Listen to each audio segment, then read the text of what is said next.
Alright, so what I wanted to do was I wanted to explain. I've just finished the song No Son of Mine by Phil Collins, but I wanted to explain kind of how it's laid out, so for performance-wise you can know what to do with it. So everything you're going to hear is coming straight from the Kronos. There's no, I mean there are samples, but there's no, external triggering going on or anything like that. So when you get this sound, this is exactly what you're going to get. So first things first, on the left hand, I've got a couple of different things going on. So first off, on the left hand, I've got the clock sample on the F sharp, and I've got it set up so that the sustain pedal keeps it running. So if I let go of the sustain pedal, clock stops.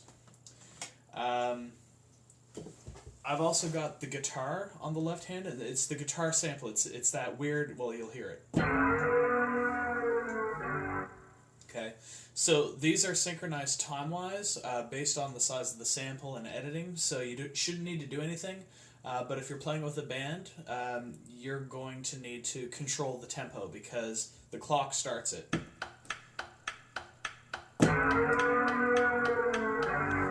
So I've got that guitar on the low E, and I say low E, I've got the 73 key. If you have the 61 key, you'll have to assign one of these pads if you have the nano pad. If you don't, then you'll need an external keyboard to trigger this key. Otherwise, you can remap it somewhere else on the keyboard if you want. In the middle, I've got the actual pad sound.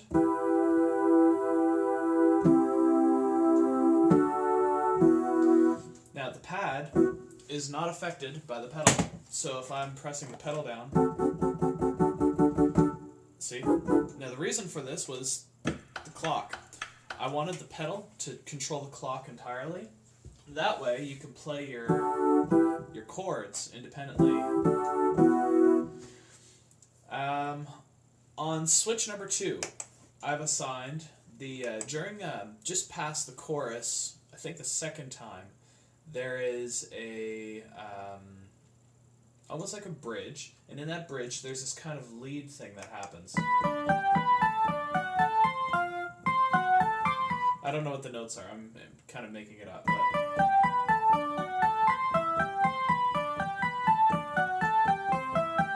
whatever it is. So what it is it's actually a combination of this sound with an added kind of buzzy sound on top of it.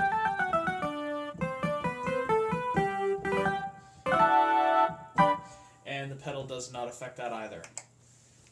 The other little piece that I thought would be fun to throw in is actually on the drum track.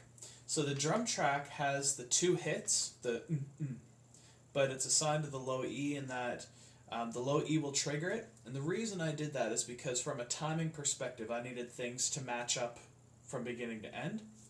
And so what happens is if I do this, so you'll hear the thumping. Okay, so that thumping is assigned to this button, or this key, and it'll just like loop automatically. And the reason I did this is because this gets triggered in time with a clock. So if you do this, right, so you've got the clock running, and then you hit this, it's actually synchronized to the clock time. So if I were to play this whole thing, like a performance, it would sound like this.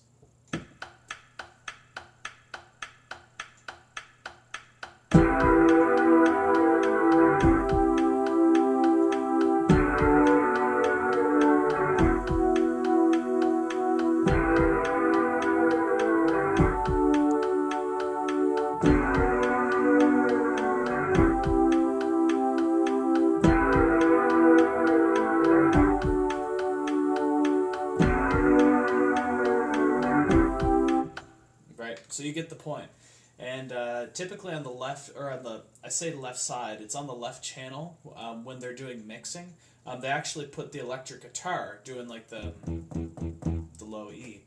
So yeah, that's the whole premise of the entire thing, is you start off with the clock, you add your guitar and your chords.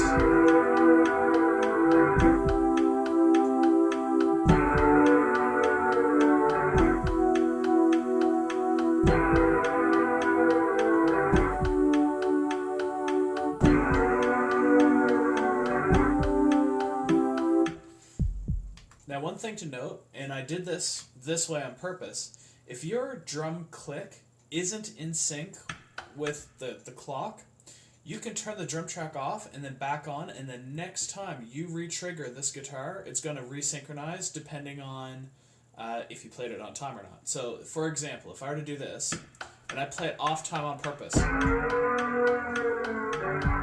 well, notice how the thumbs don't match the clock. Now, whoops. Now what I've done is I've turned the drum track off and back on. So by doing that, it's like you're resetting your timer. And then it's resynchronized again. So anyway, I'm going to make this all available. There are wave samples that are going to need to be loaded. There's a drum track, but I'm going to make sure that's all taken care of, so you should just need to load the PCG as well as any appropriate wave files. Hope that explains how to use the sound, and I hope you enjoy.